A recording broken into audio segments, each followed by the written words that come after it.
Assalamualaikum warahmatullahi wabarakatuh. Selamat Waalaikumsalam sore. warahmatullahi wabarakatuh. Bang. Iya kan, ya di TPA. Bismillah. Assalamualaikum warahmatullahi wabarakatuh. Waalaikumsalam warahmatullahi wabarakatuh. Selamat siang, kawan pajak semuanya. Kembali lagi bergabung dengan kami di sini, KPP Madya Palembang, yang sore ini akan mencoba untuk live Instagram ya Mas ya, membahas Iya, hal-hal terbaru terkait perpajakan. Eh, Baik, sebelum kita mulai cakap-cakap, bincang-bincang kita pada sore hari ini, ada baiknya kami memperkenalkan diri terlebih dahulu. Eh, saya Supratman, asisten penyuluh pajak di KPP Madya Palembang, bersama narasumber kita dengan Mas Yuli Kurniawan iya. sebagai penyuluh ahli di KPP Madya Palembang. Baik kawan pajak semuanya, eh, kayaknya udah 2 bulan ya Mas ya kita Iya, nggak sudah ada lama live ya lagi Mas ya, ini kan. nggak ada Ah, live Instagram lagi. Jadi iya. sore ini kita coba untuk membawakan materi yang memang bisa dibilang baru ya Mas Yudi ya, Bis- bincang-bincang kita ini ya, Bisa dibilang tema yang baru ya. tema yang baru ya, karena mungkin mungkin teman-teman pajak udah pernah baca, tapi pengaplikasiannya memang belum dilakukan untuk tema yang akan kita bahas pada sore hari ini. Apa temanya? Siap-siap ada Siap. pesiap, siap-siap ada pesiap. Oke. Nah, mungkin sebagai pembukaan ya Mas Yudi ya. Pesiap itu kalau kalau nggak salah, pesiap itu adalah akronim. Benar, Benar ya? benar. Kalau pesiap itu adalah akronim. Cuman di dalam beberapa media yang eh, saya baca dan mungkin nanti kawan pajak juga baca di media sosial, di internet, ada akronim-akronim lain. Iya, Jadi ada pesiap dan ada juga yang akronimnya itu CTAS. kita ya. Nah, C. CITAS, CITAS gitu ya. Nah, mungkin mungkin bisa diberikan penjelasan Mas Yudi, apakah itu Hmm. barang yang sama atau berbeda atau memang dua atau seperti apa? Nah, kalau dilihat dari bahasanya semua sebenarnya itu barang yang sama ya Mas Philip Barang ya. yang sama Kalau ya. siap itu kalau dipanjangkan di bahasa Indonesia itu pembaruan sistem informasi administrasi perpajakan. Yeah. Sedangkan KITAS dalam bahasa Inggrisnya, dalam hal Dalam ini bahasa Inggris dalam ya. bahasa Inggrisnya KITAS itu kepanjangan dari Core Tax Administration System. Cortex. Ah, Oke, jadi itu barang yang sama ya Mas Yudi. benar. Barang yang sama. Barang yang Jadi sama. teman-teman pajak nanti kalau misalnya baca di media internet, mungkin ya berita internet, ada yang nyebutnya nanti Cortex, ada yang Ah, nyebutnya nanti Citas, ada yang nyebutnya nanti Pesiat, itu adalah barang yang sama. ya, kalau mau lebih Inggris pakai KITAS, kalau mau lebih Indonesia pakai Siap, Pesiat mungkin gitu bisa ya. gitu kali ya dibuatkan dua akronim Iya, iya yang benar sekali. berbeda. Oke, teman-teman pajak. Jadi itu sama aja. Nah, sekarang yang menjadi pertanyaan adalah, Citas itu apa sih, Mas Yudi? Nah, KITAS itu seperti namanya, KITAS itu kan kalau bahasa Indonesia Pesiap, pembaruan sistem inti administrasi perpajakan. Di Pesiap ini merupakan rancang ulang sistem perpajakan yang telah ada sekarang. Kalau di saat ini kita kenal dengan SIDJP yang dipakai oleh teman-teman di KPP, Internal kita ya. internal kita, dan beberapa aplikasi juga dipakai bagi wajib pajak seperti faktur, e-billing dan lain DJP sebagainya, online gitu DJP ya. online, sebagainya. Kedepannya muncullah Pesiap ini Hmm, atau CITAS. Di ya, CITAS ini adalah rancang ulang sistem perpajakan yang ada, Mas Jaja. Jadi oke. semua sistem perpajakan yang ada, yang termasuk dalam yang 21 proses bisnis administrasi perpajakan, Ya, akan didesain ulang oleh Direktorat Jenderal Pajak. oke. Kenapa didesain ulang? Karena menyesuaikan dengan kebutuhan lebih terotomasi dan terintegrasi. Oke. Karena kita tahu kan eh, makin maju nih, makin banyak eh, aplikasi-aplikasi yang sudah diberikan oleh DJP ya, Mas Jeff ya. Oke. e-faktur, Betul. ISPT, ISPT, e-billing, Ibupot, e-bupot, ya. dan banyak jenisnya. Ya. Diharapkan dengan adanya Citas ini semua lebih terintegrasi sehingga wajib pajak lebih mudah Ya, untuk benar sekali. menggunakan dan menerapkannya dalam ya. melaksanakan kewajiban perpajakan. Betul sekali teman-teman, wajib pajak semua teman-teman. Kalau kita manggilnya sobat pajak, gitu. Iya, kawan Benar pajak, sekali. Pak. Kawan pajak. Benar sekali kawan pajak semuanya. Nah. Jadi seperti yang disampaikan Mas Yuli itu, aplikasi kita nih banyak banget ya Mas ya. Iya. Aplikasi di eksternal yaitu yang digunakan oleh wajib pajak, juga aplikasi internal yang digunakan oleh pegawai Direktorat Jenderal Pajak itu banyak. Nah, nanti diupayakan untuk simple mungkin ya Mas Yuli ya. Mensimplifikasi semua aplikasi yang ada sehingga proses pelaksanaan administrasi perpajakan baik di KPP, di Ya. teman-teman Fiskus sendiri, di teman-teman DJP, teman-teman pajak lebih enak, Ya. lebih mudah, pengawasannya lebih mudah, aplikasinya lebih mudah, dan bagi wajib pajak sendiri dalam penerapan aplikasinya sendiri akan lebih simpel. Ya. Diharapkan seperti itu dengan adanya kita. Oke. Nah, kemudian pertanyaan selanjutnya, mungkin nih teman-teman kawan pajak udah mulai ada gambaran gitu ya ke depannya seperti apa. Kira-kira perubahan apa saja nih dari aplikasi kita sih? Ringkasnya, perubahannya apa saja? Perubahan yang dilakukan di Citas, terutama dalam 21 proses bisnis yang ada di DJP selama ini, Mas Cecep. Salah satunya adalah proses bisnis registrasi. Ya. Jadi misalnya kita ambil contoh proses bisnis registrasi. Jadi ketika dalam proses Citas nanti, proses registrasi akan menjadi lebih mudah bagi wajib pajak. Oke. Seperti itu. Proses registrasi, ya. Proses pelaporan akan lebih dapat dipermudah lagi oleh dapat dilakukan lebih mudah oleh wajib pajak. Terus juga pembayaran ya. Akan lebih mudah lagi wajib pajak dalam melakukan pembayaran atas kewajiban perpajakannya yang ada. Ya.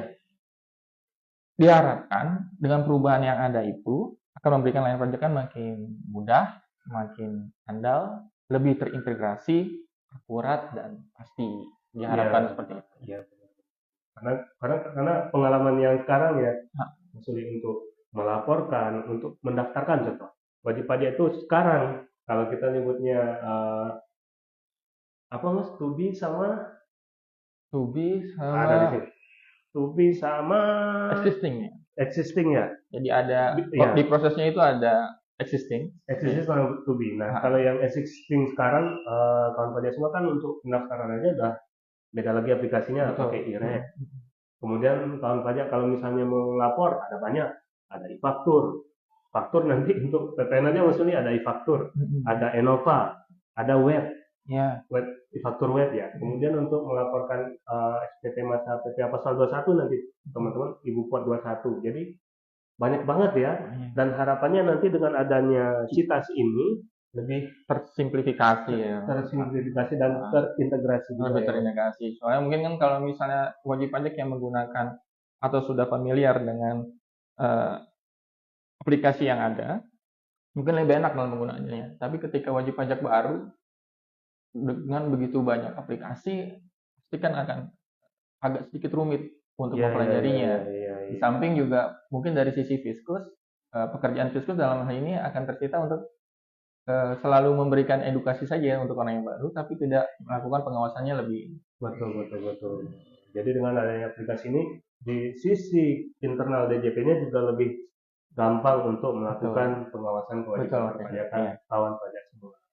Tujuannya apa? Biar lebih rapi ya Mas Yudi. Harapannya ke depan seperti itu. Oke. Nah, balik lagi ke cerita Citas tadi Mas Yudi.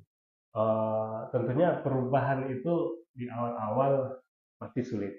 Nah, pertanyaannya nih Mas, kenapa sih harus ada dan latar belakangnya apa sih kira-kira Citas itu harus ada gitu? Citas dibuat istilahnya Mas Cecep ya. Citas latar belakang Citas seperti tadi penjelasan yang di awal agar terbuat sistem administrasi yang baru nih di Direktorat Jenderal Pajak.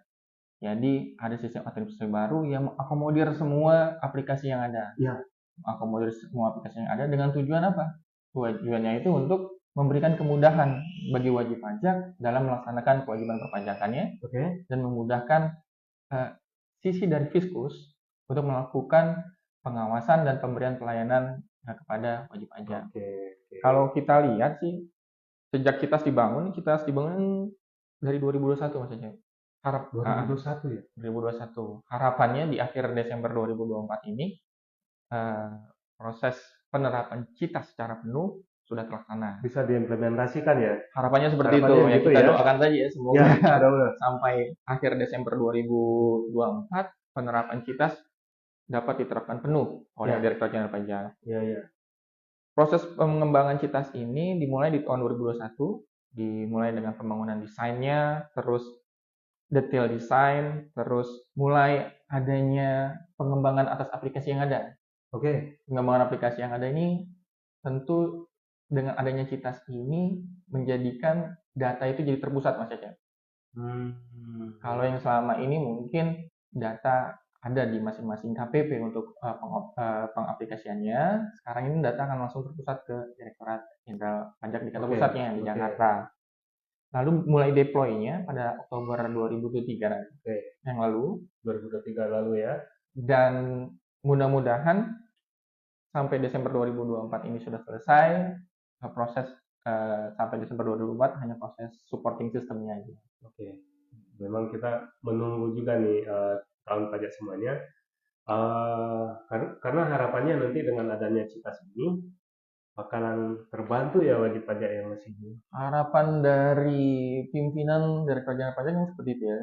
Dari Kementerian Keuangan juga mengharapkan agar ketika Citas ini ada, maka proses pelayanan kepada wajib pajak lebih baik, proses pengawasan kepada wajib pajak lebih baik, dan proses administrasi yang ada bisa lebih terintegrasi. Nah, jadi mungkin kawan pajak udah mendapatkan gambaran secara ringkas lah mungkin ya, atau udah kelihatan kulitnya Citas ini. Jadi tujuannya mempermudah, mensimplifikasi, kemudian terintegrasi. Kalau boleh nih Mas Yudi, bisa nggak dikasih bocoran apa saja sih yang berubah dalam Citas ini nanti? Ada apa saja sih yang berubah? Ya ada beberapa yang berubah dari proses existing. Nanti setelah proses existing itu proses sistem yang lama ya Mas Ejek ya. Misalnya kalau di existing ini ketika proses registrasi selama ini, misalnya proses registrasi, existingnya adalah wajib pajak melakukan pendaftaran melalui IREK kan ya, registration ya. Nanti di proses yang to be-nya diharapkan pendaftaran wajib pajak itu bisa dilakukan di berbagai macam saluran. Kalau kita nyebutnya omni channel ya, banyak saluran. Jadi pendaftaran wajib pajak itu bisa dilakukan. Walaupun saat ini pun bisa Mas Ejep ya. Iya. Mungkin nanti lewat DJP online atau mungkin lewat aplikasi yang Citas itu sendiri. Yang kedua adalah borderless Mas Ejep untuk pendaftaran. Pendaftaran tadi ya. Iya, untuk proses registrasi borderless artinya apa? Nggak ada batas. Tidak ada batas. Ya. Proses pendaftaran tadi, yang selama ini kan proses pendaftaran paling tidak untuk proses validasinya itu harus dilakukan di KPP terdaftar seperti itu. Ya benar. Seiring dengan adanya Citas, proses pendaftaran bisa dilakukan di semua KPP. Di semua KPP ya? Ya, jadi kalau misalnya dalam hal ini wajib pajak baru terdaftar misalnya di KPP, sebenarnya domisilinya ada di KPP Palembang Barat. Iya, KTP-nya KTP Palembang. Iya, KTP Palembang. Kecil gitu. Betul. Tapi ternyata beliau sebenarnya ada penugasan nih di Jakarta. Rantaunya ke Jakarta. Iya. Beliau bisa mendaftarkan proses pembuatan NPWP-nya itu di KPP di Jakarta. Di KPP di Jakarta ya. Iya. Yang selama ini hanya bisa dilakukan di KPP terdaftar. Domisilinya. Walaupun kalau melalui IREK kan memang bisa di mana saja, tapi tetap saja harus ada validasi ke benar. Terdaftar kan. Diharapkan dengan adanya Citas ini memfasilitasi hal itu. Oke, itu yang menghilangkan batas tadi ya. Betul. Terus yang ketiga adalah adanya integrated view of taxpayer. Jadi diharapkan ke depannya profil wajib pajak itu lebih lengkap. Jadi adanya fitur geotagging, face recognition. Jadi kayak mirip-mirip ini ya Mas Ejek. Kayak mirip-mirip kita punya rekening bank kan, misalnya Oke. living atau apa seperti itu ya. Mungkin Iya, lebih iya. canggih daripada itu. Oke, oke. Proses untuk menuju ke akun wajib pajaknya lebih aman. Lebih aman ya. Karena banyak batas-batas yang harus ditempuh oleh WP. Jadi rasanya sih lebih aman kalau misalnya Harusnya lebih aman harusnya ya. seperti itu. Kemudian itu kan terkait pendaftaran. Hmm. Kalau untuk pelaporannya Mas Willy, kira-kira mungkin nanti yang bakalan diperbaharui dan akan memudahkan wajib pajak untuk pelaporan pajak. Karena kita tahu sendiri kan kalau saat ini macam-macam ya aplikasinya ya, teman-teman wajib pajak semua. Kadang-kadang yang lucu itu password e-faktur desktopnya ingat, yang lupa malah password Innova gitu, Betul. saking banyaknya Iya. aplikasi. Kemudian harus masuk lagi ke DJP online. Betul, lupa EPIN. Lupa EPIN segala macam kan. Nah, Nanti ketika lupa EPIN terus dipimpong malah jadi nah ini dalam pelaporan ini kira-kira seperti apa yang menyebabkan akan mudah nanti? Kedepannya diharapkan dalam penggunaan CITAS ini adanya streamline proses, yaitu kita akan jadi lebih mudah untuk pembuatan kode billing otomatis Oke. dengan ada CITAS ini, dan pembayarannya terintegrasi dalam sistem. Iya benar.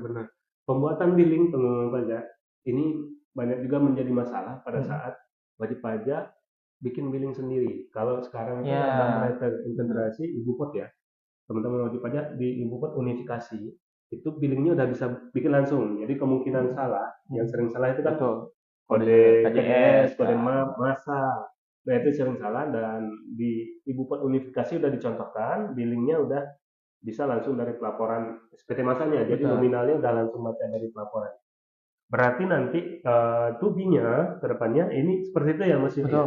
Untuk seluruh pajak kali ya? Iya. Dan ada satu lagi mungkin yang baru diterapkan di ini ya, Mas Cecep. Baru diterapkan mungkin di e-faktur kali ya. Di e-faktur ya? Yaitu proses ketika kita bisa mengambil langsung data dari pihak ketiga. Oh, pre-populated ya? Oke. Kedepannya mungkin akan seperti itu. Jadi ketika proses pelaporan SPT, baik SPT masa PPN, laporan SPT masa PP pasal 23, atau pelaporan proses kredit pajak dalam SPT tahunan. Iya, benar. Kedepannya dengan CITAS, semua itu bisa langsung ditarik oleh wajib pajak dalam hal ini. Dipotong. Betul, yang dipotong. Ataupun ketika misalnya dia melaporkan pajak masukannya, otomatis harusnya pajak masukannya kalau memang sudah bertransaksi dengan benar sesuai dengan ketentuan yang ada, faktur PM-nya itu bisa langsung di pre-populate ke laporan SPT masa PPN. Sama seperti dengan e-faktur sekarang ya. Soalnya ya, kayak pre-populated. Memang itu menjadi kendala yang memang terjadi Mas ini. Jadi wajib pajak itu kadang-kadang mereka nggak sepenuhnya tahu bahwasanya ada nih kita dipotong pajak, ada bukti potongnya, nggak sepenuhnya tahu ya. Benar kata Mas Yuli, kalau di PPN kawan pajak semua itu pajak masukan itu udah pre-populate. Jadi kawan pajak itu udah bisa langsung narik, oh ada nih pajak masukan, bisa beli barang di PPA, bisa ditarik di aplikasi faktur desktop. Nah, kedepannya PPH juga seperti itu ya? Kedepannya ya, kalau gitu sesuai dengan CITAS ini diharapkan itu, karena di CITAS ini kan setiap WP itu punya akun sendiri ya. Akun sendiri ya. Di saluran akan mempunyai akun sendiri sehingga bisa langsung mengambil data dari lawan transaksinya. Jadi pre-populate bukti potong. Pre-populate bukti potong, kurang lebih seperti itu ya. Oke. Seperti itu kawan pajak semua. Nah, kemudian karena memang aplikasi ini belum jalan ya kawan pajak semua. Mungkin sebelum berjalan, kita nih butuh persiapan apa? Jadi dari sisi wajib pajak nih, Mas Willy bertanya, kira-kira apa sih yang kita butuhkan?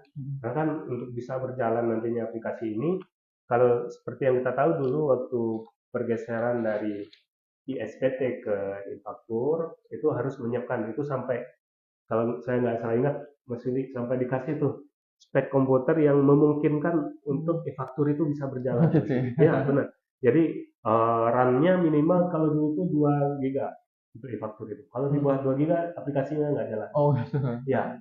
Nah, kalau untuk Citas ini, Hmm. kalau untuk teknologi, saya rasa nggak ada lagi. Iya, Karena setahu saya web based web kita based sini ya, ya. web based account pajak semua. Malah, Jadi nggak perlu instalasi aplikasi seperti faktur desktop betul, yang harus ada betul. specs specs require-nya. Hmm, Kalau untuk Citas ini karena basisnya adalah web, hanya masih bisa browsing ya masih. betul. Terus browsernya up Ada to date ya, internetnya, ada internetnya, ada itu harusnya fotonya. bisa. Nah, apalagi selain itu yang mungkin harus disiapkan wajib pajak? Dengan adanya Citas ini seperti yang tadi Mas Cecep bilang ya Mas Cecep ya. Secara pengadaan alat sebenarnya wajib pajak lebih diuntungkan. Karena seperti yang tadi Mas Cecep sebutkan ketika kita proses e-faktur, SPT tahunan, terus Ibu Pot mungkin dulu yang SPT pasal 21 atau 3 yang dulu itu kan perlu spesifikasi tertentu Ya, benar. dari hardware yang mau kita pakai gitu kan, Ya, perangkat keras yang mau kita pakai. Dengan adanya Citas ini, sistemnya akan melalui web based. web based. Jadi secara teknis kebutuhan perangkat keras wajib pajak harusnya tidak ada lagi tuh. Nggak ada beban lah Asal ya. ada kuota, asal Ya, ada laptopnya ya, atau benar. internetnya, ada PC-nya, Benar. ya aplikasi Citasnya bisa dijalankan. Bisa dijalankan. Yang perlu didapatkan oleh wajib pajak, dilakukan oleh wajib pajak adalah yang ketentuan PMK 112 itu, Mas. Oke. 112 ya. Terkait dengan validasi NIK dan Validasi NIK, ya, NPWP. benar. Iya, karena Yang memang diharapkan teman-teman pajak sekalian pas sampai dengan 30 Juni ini kawan-kawan pajak sekalian yang orang pribadi diharapkan dapat melakukan validasi NIK-nya menjadi NPWP. Ini materi kita kemarin ya, Betul. di kelas pajak kemarin, kawan pajak ada itu nih. Kita bahas ini ya, Mas. Iya, karena Oke. kedepannya mungkin data yang ada di NIK pula yang akan sebagian besar dipakai dalam proses bisnis kita. Oh, seperti itu. Jadi nanti otomatis bagi wajib pajak yang NIK-nya udah terintegrasi, seharusnya aksesnya ke Citas itu udah tersedia gitu lah ya. Seharusnya Mas? seperti itu. Ketika telah tervalidasi NIK yang menjadi NPWP, seharusnya proses memakai dalam aplikasi Citas ini kan lebih smooth ya, lebih lancar. Ya, benar sekali. Oke. Eh, seperti itu kira-kira teman-teman kawan pajak semuanya. Jadi memang yang paling penting itu adalah seperti materi yang kita sampaikan kemarin di kelas pajak kita terkait validasi NIK dan akan berlaku per Senin nanti 1 Juli Iya. 2024. Jadi bagi kawan pajak semuanya diharapkan segera untuk melakukan validasi NIK-nya, validasinya melalui DJP online ya Mas DJP Yudi ya. online. Untuk bisa login ke DJP online harus ada EVIN dulu. Kalau EVIN-nya lupa bisa ke Kering Pajak atau ke KPP terdekat ya. KPP terdekat. Nah, dengan login ke DJP online baru melakukan validasi NIK punya DNP. Kemungkinan itu ya, kira-kira Mas Yulia. Benar saja. Nah, coba kita lihat dulu Mas. Kita ada pertanyaan nggak di les kita sekarang? Ada ya? Nggak ada. Oke. Kalau memang tidak ada, kami berharap bincang-bincang pada sore ini ya Mas Yulia ada manfaatnya bagi kawan-kawan pajak semua. Dan minimal memberikan early announcement atau pengumuman awal. Jadi nanti pada saat implementasi ini berlaku atau terlaksana, kawan-kawan pajak semua sudah mempersiapkan. Walaupun hanya validasi ya sebenarnya. Validasi. Secara perangkat keras nggak seperti e-faktur desktop dulu yang harus mempersiapkan perangkat keras dengan spesifikasi tertentu. Tapi yang paling penting adalah kawan-kawan pajak semua melakukan validasi NIK dan NPWP. Untuk saat ini ya. Untuk saat ini ya, validasi NIK menjadi NPWP. Mungkin untuk kedepannya nanti akan ada sosialisasi dari teman-teman di KPP terkait proses pelaksanaan masing-masing provinsi yang ada. Ya, betul sekali. Nanti kita akan juga coba tetap memberikan informasi melalui Instagram kita ini. Akan ada pemberitahuan flyer mungkin yang masih ya, karena pentingnya kita untuk memberitahukan ke wajib pajak akan ada perubahan. Iya, karena yang dulu aja yang terkait dengan Ibu Pot 21 dan e-faktur waktu pertama kali muncul, mungkin akan ada sedikit kendala di awal ya Mas Cecep. Di awal pasti ada kendala. Apalagi ini CITAS yang mencakup 21 proses bisnis. Benar sekali. Jadi diharapkan ya pada kawan pajak sekalian untuk proses awal agar masuk ke CITAS-nya supaya lancar, ya bisa melakukan proses validasi ini dan menjadi NPWP-nya, sehingga proses penjelasan terhadap 21 proses bisnis yang ada nanti akan lebih smooth, lebih lancar, lebih mudah bagi wajib pajak. Oke. Mungkin itu aja bincang-bincang kita pada sore ini. Ya. Ada lagi Mas ini yang mau disampaikan? Hanya satu aja Mas Cecep, bahwa ya kembali lagi kita tekankan kepada wajib pajak, teman-teman kawan-kawan wajib pajak kalian bahwa batas akhir sesuai dengan PMK 136 ya Mas Cecep ya. 136 tahun 2023. Perubahan PMK 122 ya. Perubahan PMK 112 tahun 2022, batas akhir untuk melakukan proses validasi NIK menjadi NPWP itu ada di 30 Juni. Jadi masih ada 3 hari lagi ya Mas Cecep ya. 3 hari lagi. 3 atau 4 hari lagi pada teman-teman kawan-kawan wajib pajak sekalian untuk segera melakukan proses validasi NIK menjadi NPWP-nya agar proses menuju penerapan Cortex tadi di akun teman-teman kawan wajib sekalian jadi mungkin itu aja Mas. Oke. Mungkin itu aja kawan-kawan pajak semuanya. Terima kasih atas atensinya sore ini. Mudah-mudahan apa yang kami sampaikan bisa bermanfaat. Kami mohon maaf apabila dalam penyampaian atau dalam bincang-bincang ini ada bahasa yang mungkin tidak berkenan atau tidak seharusnya. Mudah-mudahan di acara-acara berikutnya kita bisa memberikan informasi yang lebih akurat, yang lebih baik, yang lebih bermanfaat untuk teman-teman kawan pajak semua. Akhir kata, Bunga Kuntum Seribu. Assalamualaikum warahmatullahi wabarakatuh. Waalaikumsalam warahmatullahi wabarakatuh.